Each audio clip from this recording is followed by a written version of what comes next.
You are interested in the unknown, the mysterious, the unexplainable. That is why you are here.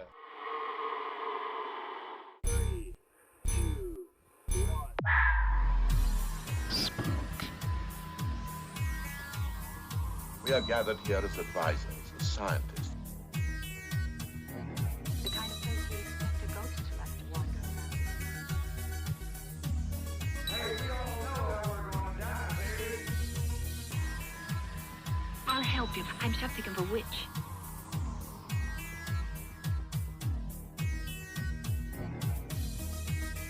Welcome to Mission Spooky. I'm your host, your fantastic, your beautiful, your grandiose host, JC. And with me today of all days, well, not really with me, but like over in her place and I'm at my place and whatever, because social distancing.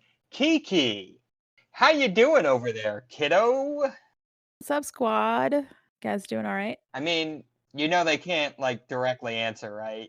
Yeah, I imagine that they're talking to us like through they're in their cars or they're somewhere listening to us on I was gonna say an MP3 player.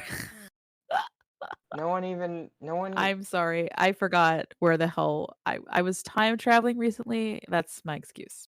Yeah. I'm okay. Yeah, everything's fine.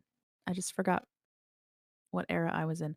Yes, you guys are listening, and I imagine you just said "Hey" back to me. So hey. So, what's new and exciting with you? Absolutely nothing. Not a thing. Wow. Still waiting for 2 weeks worth of unemployment to get here. Don't know what's taking so long. I am very happy that I have not had to deal with that. I've been employed this entire time, and I'm very thankful for that. However, Are you? damn it, I would love love to be able to just dedicate my time to Mission Spooky. Yeah, me And too. all the and then by that I mean just sleep and play video. I mean dedicate my time to Mission Spooky. Yeah. Yeah, it's been lots of fun. Telling people to put their masks on? You know, Or do they not let you do that? they don't. They don't. We're not supposed to. Right? However, I still do because the customer doesn't know that I shouldn't be telling them that. And it's not like company policy not to tell them that. It's just like the let's say area that we're in, we were kind of told to be like lax about it. As long as they're not being assholes about it, we don't need to engage them. However, I feel like them being assholes about it is just not wearing a mask. Like at that point, I feel like they're now asking me to engage them. So, yeah, but it's been fun for the most part, honestly. I I mean, I see one or two people a day that try to come in without masks, and I tell them, "Hey, you need a mask." Says so on the front door. Please get a mask on. The problem with that is that the one time that I was in a situation in which I was not on the clock and someone was in line and wasn't wearing a mask and two other customers actually called this person out and were like, "Why don't you have a mask on? We all are wearing one. Everyone that works here is wearing one." And the lady said, "Well, I have a lung condition. If you get this, you will probably die. What is wrong with you? Why are you coming out here for craft supplies when you have a lung condition and two small children?" I'm sorry, not small enough that they couldn't wear masks. These two kids were like 9 and 12 years old. And I'm sorry, but if my 4.5-year-old can keep his mask on when I have to take him with me somewhere just for food shopping, because I don't have a choice, obviously we can't have a babysitter because they're not coming out here during COVID. He keeps it on. 4.5 years old. He's doing fantastic. I'm so proud of him. Right. And I'm just like, your kids aren't wearing masks. You're putting them at risk. You're putting yourself at risk for what? Paint? Seriously? It's just stupid. I feel like some people are just really not being smart. Would be I the word. I agree. And then we have to deal with it, and it's very stressful. It's extremely stressful right now. So hey, anyway, nobody really gives a shit about that. But if you're listening and you're not wearing a mask because you have a problem with it, I would ask you to just maybe reconsider. You know, not telling you what to do, just maybe think about it a little bit. Reconsider that you might be putting yourself and other people at very high risk. And putting yourself at risk is one thing, but when you put it on other people, that's when it becomes when it's like truly evil in a way, because to me, evil is just being super selfish. You can order stuff online. You don't have to come out if you have a sickness. Please don't go out. Because we don't want to lose you either. If you're listening, that means that you're part of the Spookster squad and you're part of our extended family. So we don't want you to get sick. There you go. Yeah. I just want to update our spooksters on something I kind of commented on this past Saturday's video, which we recorded about 10 minutes ago. Is recently, Cordy Poo and I went ghost hunting, and we're going to try and do more boots on the ground stuff, Cordy Poo and I, because we like going ghost hunting. And that's exactly what it is. I got no equipment other than my cell phone and some flashlights and a positive can-do attitude. That's what we go with. And we recently went to the spooky graveyard near where I grew up. And we had a lot of cool experiences, none of which, to my knowledge, were caught on tape or recorded. Possibly gonna have to go over that stuff again. If we do find anything, trust me, we will post it on all of our things, right, Kiki? I'll give it to you and you'll take care of that, right, Kiki? Yeah, okay, whatever, man. That's the job of the producer. But if we find stuff, we'll update you. I don't know, unless we find something like really big, we're probably not gonna do I don't think we'll do dedicated episodes. Cord saw a shadowy person. I saw a few shadow people. Cord had a feeling that his hand was being held, like a child came up and started holding his hand, and there was no child there, so that was weird. I actually had pains in certain parts of my body. I had a lot of pressure on my chest to the point where I had to sit down. And while I'm not the most physically active person, I don't get winded from walking around a mainly flat surface. It wasn't stressful or anything like that kind of activity, and my chest started to hurt. And then I was having pains in my right arm, and it wasn't in the arm, it was on the arm. There was somebody holding my arm and squeezing. It was kind of the pain I felt. That's something Cord and I are going to try and do. More boots on the ground investigations, because we like doing it. Well, yeah, I mean, we were really working towards that when, COVID kind of screwed up everything for the summer, especially. A lot of places are still closed or have very truncated hours right now, and we're trying to save up for a piece of equipment that's going to become very important to us down the road, because when we go do on-site things, especially if it's like you and Cord, it's going to be great. It's going to sound awesome. So Yeah. anyway, we're almost there, and it actually doesn't matter now because some places, like I said, are kind of closed off until further notice, so that's cool. Yep. It's all good. All right, so we're going to break for sponsor and for a podcast promo.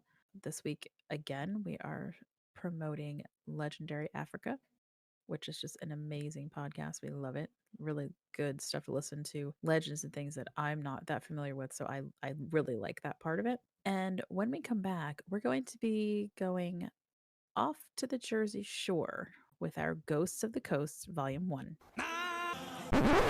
No, this is not a Lion King podcast. This is also not a show full of fun bedtime stories to lull your kids to sleep at night. This is Legendary Africa, an African myths and legend podcast that travels all over the continent to bring you the greatest, weirdest, and scariest stories from the birthplace of humankind. Join sisters Tashira and Rashalia every Monday and Friday for a wild ride, guaranteed to keep you wide awake and in stitches. Learn about the mysterious were-hyenas of Somalia, the heroic dragon-slaying Princess Takane, the flesh-eating spirits of the Congo, and much more. Find Legendary Africa on Apple Podcasts, Spotify, TuneIn, or wherever you listen to podcasts. And remember, stay safe, Stay sexy. and stay legendary. So Kiki, when are you coming to pick me up? We're going to the beach, right? Cause I'm in my bathing suit. I got my SPF shirt on. I'm ready. I got my sunscreen. I'm ready to go. You're gonna be here soon, right? We're going to the beach. So the funny thing really about that is that we literally just got done bitching about people not taking COVID seriously, and I'll wear a mask. now you want to go to the Jersey Shore. Like literally. I mean, look, I'll wear a mask. The mask will save me. And I'll stay 6 feet away from people, and I will bathe myself in hand sanitizer. I was gonna say, yeah, I'm bathing. Hold on. I always love this. Mission. There's my boy, my great white shark Mission. He weighs 66.5 pounds. He is 5 feet 8 inches long. He is male, obviously. And he just pinged not too long ago.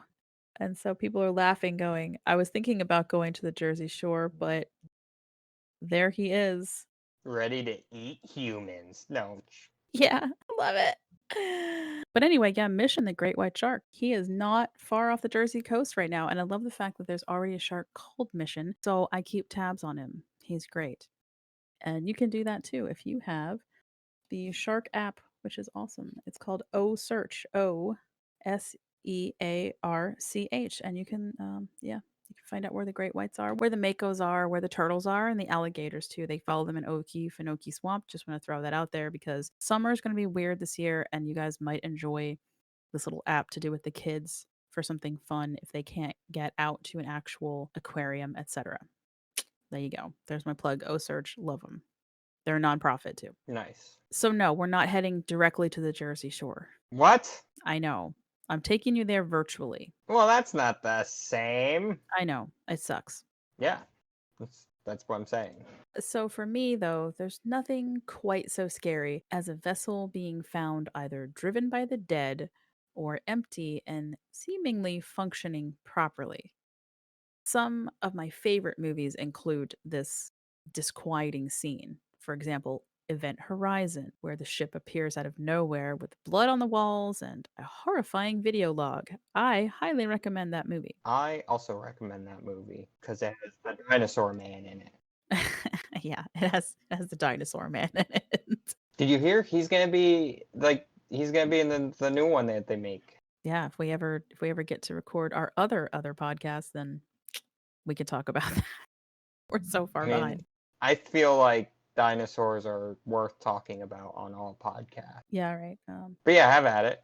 My other favorite is Ghost Ship. I know it maybe not like an Oscar-winning performance by anyone involved, but it has Carl Urban in it, and that is enough for me. This is one that the ship appears to be empty, and there's a salvage crew that's gonna take it, and they're allowed to salvage it. And it turns out the ship is like super cursed by the passengers who are stuck there. So really, it for me, it's a good scare movie. I love that movie. But anyway, so in the spirit of summer, we're heading to the Jersey Shore to discuss a few of the most memorable ghost ships and ghosts, the Eastern Atlantic. Have you ever, well, I know you've been to the Jersey Shore, right? I mean, Well, I've been to Eastern Pennsylvania shores, yes.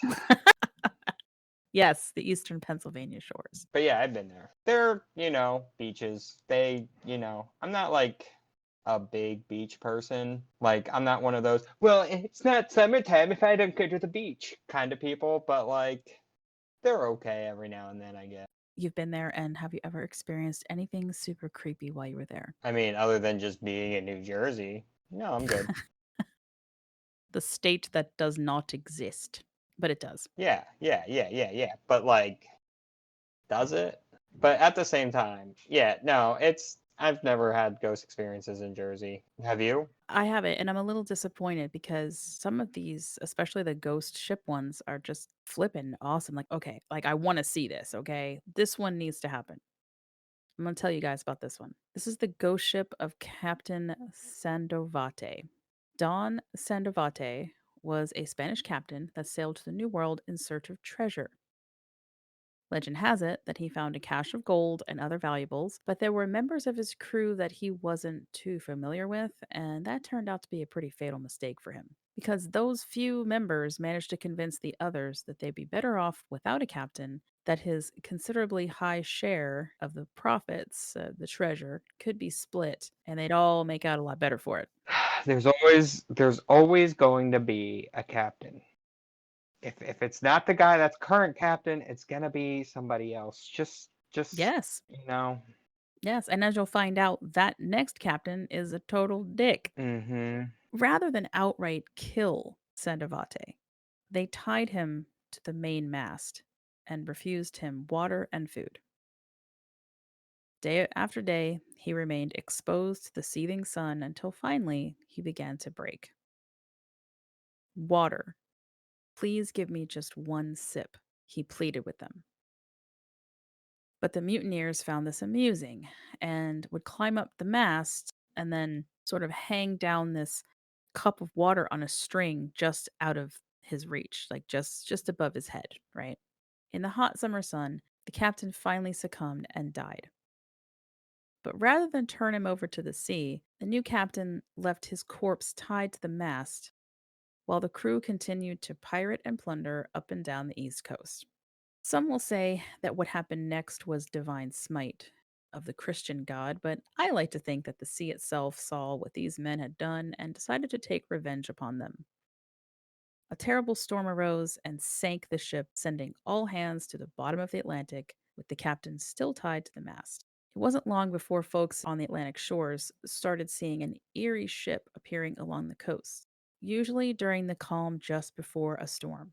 It looks like a Spanish galleon at first, but its main mast is broken and its sails are in tatters. Tied to that broken mast is a handsome Spaniard dressed in fine clothes of a captain. On the decks are the skeletons of his mutinous crew, who now hold out bony hands, begging for those on shore, water, please give us just one sip. But why couldn't he just drink the seawater? Oh my god. Because guys, drinking seawater in a situation Again. like that actually dehydrates you faster and is like how you die. I mean, you'll die, but like you're gonna die faster.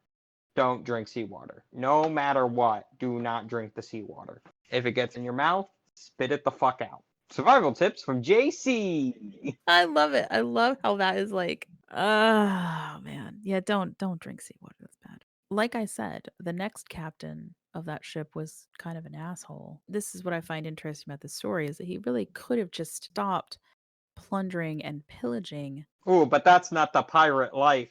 Well, it wasn't though. See, they didn't go into this necessarily being pirates. They just went into this hearing that there was a supposed treasure in the new world and there were goods to be had and their gold, etc. And they get this and they accomplish their goal, right? But then it's Mhm. greed. They just got to have more, more, more. And if they just listened to the Spaniard captain, did what he said, split everything the way they were supposed to, they would have lived number one, right? Because they would have gone back home with a lot of money and gold and they could have started a new life. But instead, they all died at the bottom of the sea and got punished for their actions.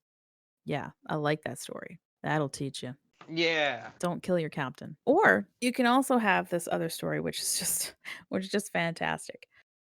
This is called the Palatine Light. And this is a tale that started in colonial America. So this is a pretty old ghost story. 1752, a large vessel called the Palatine sailed from Germany carrying European passengers leaving the old world for the new world. One story says that the captain died suddenly. The other one claims that he was murdered. I'd love to know that other story, like who murdered him or the other story. I could not find any other details on that second story about the murdering part. The crew went on to keep all the food for themselves because again, we're dealing with a bunch of a-holes, apparently. They allowed the passengers to die of starvation. Now, there's a lot more passengers than there were crew, so you mean to tell me that they... Crew usually has weapons, passengers don't. Well, I was going to say I could see like maybe a situation in case somebody was going to question this the same way I did. I was thinking in my head that they probably were kept under lock and key, maybe. They were Yeah. down and somewhere that they could not get out.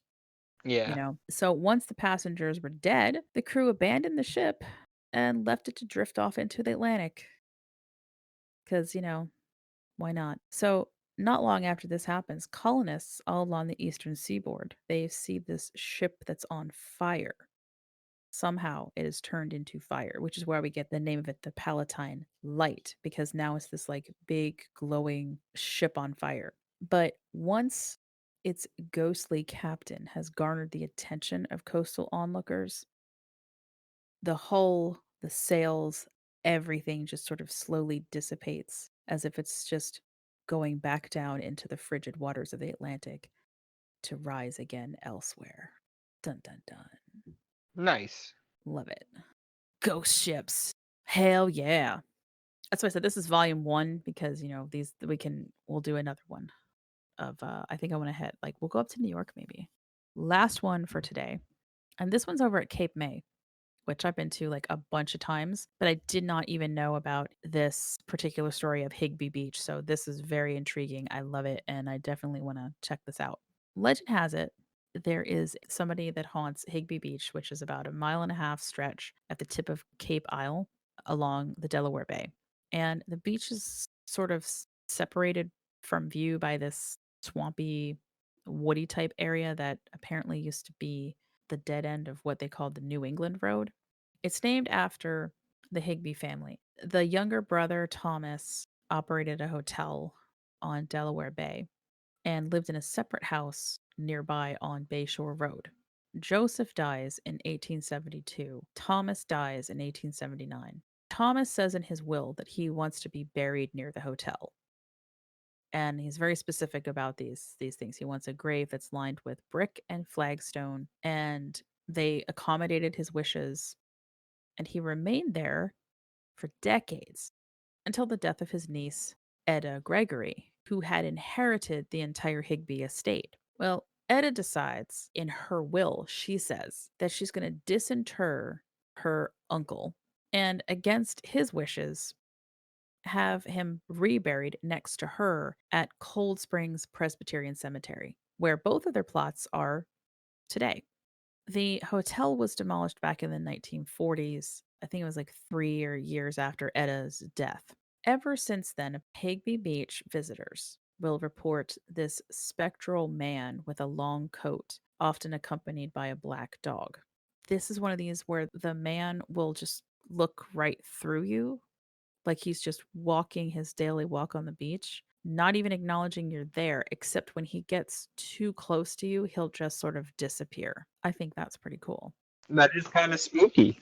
Also, one of those don't remove people from where they are. They're there for a reason, Mm-hmm.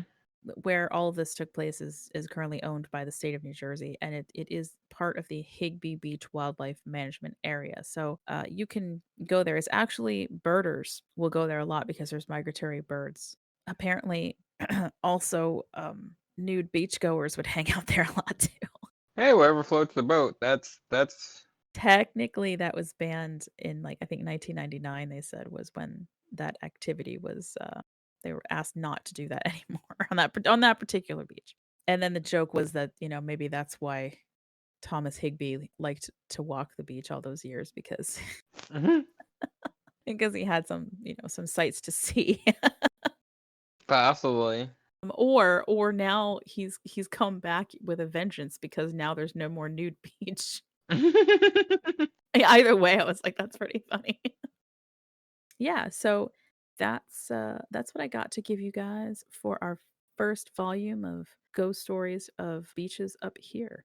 I'm gonna do some research on Delaware and New York next and see if I can come up with anything else we could do a volume 2. I'm sure we can. Oh yeah. I've never heard of any ghost ship stories in New Jersey because New Because Jersey doesn't exist. It's a cryptid all of its own. Okay, guys, so listen, we got a musical guest today that is just amazing. His name is Ali Awan. He is out of Philadelphia. Finally, we got a Philly guy. I'm so excited. Not that we don't love Pittsburgh. Pittsburgh has been rocking it as far as bands signing up and wanting their music played on our show. And we just think that's freaking awesome and amazing. And can't thank all of you guys enough for wanting to share with us. And so Ali is from Philly, and this is a song called Butterfly. And for me, I picked this because it to me is kind of like a summertime jam, and I freaking love it. When we get back, Pookie Squad news and shout outs. Stay tuned. Out to one of our listeners that sent me just something in one of our messengers. Devin, that made my day. Thank you. Was You that the said some cryptid nice thing? words. Yeah, I don't want to read the whole thing, but Yeah, no, read it. It's great. okay. Tell the audience it's great. I love it. Do it. So it's a post from a website. I don't fucking know. It's fine to identify closely with an already existing cryptid, but remember that you are your own individual creature of the night. You are a unique, otherworldly being, and it is perfectly wonderful to develop your own cryptic nature. Get out there and grow those antlers, or speak that mud and rock language. Be the cryptic you wish to see in the woods, you beautiful abomination. And I love it. It's like everything I wish I could have wrote. That's poetry to me. That's just beautiful. But and then Devin, you said some nice things about us, and I really appreciate it. And you're a cool person. Thank you. Made my day, and that was a tough day. So thank you. Yes, Devin. If anybody knows where that originated from, feel free to, tweet at us or whatever and let us know, because we honestly don't know where that came from, but it is awesome. I loved it. Yes. When I read it, I was like, that's so JC. Nailed it. Yeah. I would also just like to mention that speaking of spookiness and ships, I did not know this. And mostly because I've been trying to get back to the beach. Like, by the way, awesome movie. I've been trying to get back to the beach like for a couple of years now with the kid. And every time we've tried to do it, it has just not worked out. But apparently, I think it started in 2017. Maury's Pier has an attraction called the Ignis Fautus, which translates into Willow the Wisp, in case anybody's wondering. It's a huge ship that they turned into a haunted house, and it's based off of the Philadelphia experiment. Now, if you guys don't know what that is, I actually would love to cover the Philadelphia experiment. Oh, we definitely should. That is some Yeah, next level high strangeness kind of stuff. I might put that on as an October special. Ooh, I'm in. Right? In case anybody doesn't know what that is. On October 28th, 1943, a U.S. destroyer escort was made invisible and teleported from Philly to Norfolk, Virginia, and back. And the story talks about how the newly invisible sailors kind of all went insane. There is a movie, it's called The Philadelphia Experiment. There is a movie that's based on this supposed thing that happened. So anyway, their haunted ship though is based off of that idea, and it looks so freaking cool. It's like one of those walkthrough actors. I just saw a couple peeks of like the actors with the makeup on, and I'm like, yes. Yes. And if anybody is old enough to remember the Brigantine Castle in Jersey, this is like the perfect replacement for that. Cause I miss the Brigantine Castle. That's some good shit right there. Oh my gosh, I just thought of another idea. We should do a whole episode on like the old haunted houses. Dorney Park had a really famous one too. Bucket of Blood. Okay. You were too young for that. Bucket of Blood was like the best. Oh my gosh. There's also a Dorney Park haunting that is kind of interesting to talk about as well. So, man, that could be a whole other summertime episode. Maybe we'll do that in August. I got an open slot. Oh, do you? Ugh, gross. You So should talk to your husband about that. oh god. Gross. God. See, this is what happens. You guys stay past into the third act and you get gross jokes and you get to know about things that we might be talking about in the future, and you get to listen to ridiculous JC cackling in the background. Like a madman. Yeah. I've got no other Spooky Squad news for you guys. Just join the Patreon. You have $1 and $5 levels. I completely suck, and I have not gotten the the second $5 tier out yet. But fortunately, those who are signed up, they're okay with that. They're like, it's fine, it's fine. There's you know there's a lot going on. So follow us on Instagram and Twitter. We are so darn close to 1,000 followers on Twitter. I only need like less than 200 now. So tell your friends, just click the follow button. They won't be disappointed. I just recently had a whole hashtag Alabama hashtag food porn from a very lovely man named Raul. And yeah, you're missing out if you're not following us on Twitter. It's an amazing thing. Instagram, follow us on there, and you can email us at missionsspookypodcast@gmail.com if you have any questions or concerns about previous episodes, or hey, if you have a spooky story that you wanted to tell us about one of the places maybe that we're talking about, or if it's not, but it's coming up, then we could use it in a future episode. We also have a Facebook page that JC rules with An iron fist? of compassion. No, just an iron fist Just an today. iron fist. Okay. And I have been trying to remember to post things on there, but I really don't like Facebook, so I'm working on it, guys. I'm sorry. Yeah, and I'm terrible at doing things. Yeah, and you're terrible at doing everything, so you just suck. Yeah. It's okay. I'll respond to any messages though on Facebook. I like doing that, having a True little chit enough. chat. But yeah, for the most part, it's so much work. I'll just let Kiki do it. Yeah, I'll do everything. I'm taking a higher cut when we start making money, by the way. I'm just letting you know. We'll talk about that. I think it's going to be like 70-30. Whoa. We'll talk about that. But yeah. We'll Too funny. Anyway, yeah. no, I'm joking. I don't really care. Let's see. Yeah, I actually I've been super lazy about the ending here. It is what it is, guys. Join us on all the things. Wait, I want to do a small shout out to Gizmo's Corner. Okay. He was not posting in June for reasons. But he's by himself down there in West Pennsylvania or East Pennsylvania. He doesn't have a producer co-host to push him along, and every now and then things could just get daunting. So he's a one-man operation, and he's doing his best, but he's trying to throw out some new episodes with some there's a little skit of me in one of them coming up, and just listen to Gizmo's Corners. It's a fun time, and I love that guy. He had a video or a podcast recently that kind of inspired me to think about like looking into a career into acting and stand-up comedy and stuff like that. I don't know if I'll ever do it, but it was a very inspiring podcast to listen to and to like get a feel of that world. So definitely worth checking out. And I am going to shout out a podcast that I just recently got into, and that is called Watch If You Dare. But you listen to podcasts. Okay, I'm going to tell you why it's called that. One guy is like the expert on horror film, and the other one is kind of a scaredy cat and doesn't like to watch horror films. So it's a watch this if you dare, and then they talk about the film afterwards. It fits in perfectly with what I was talking about because the first 2 episodes I listened to were the Event Horizon one, which was awesome. The very first one that I tried and immediately fell in love with these guys was their take on The Thing. And if I can learn something about a movie that I've watched like hundreds of times and I thought I really knew just about everything there was to know about this particular film, like all the little external details.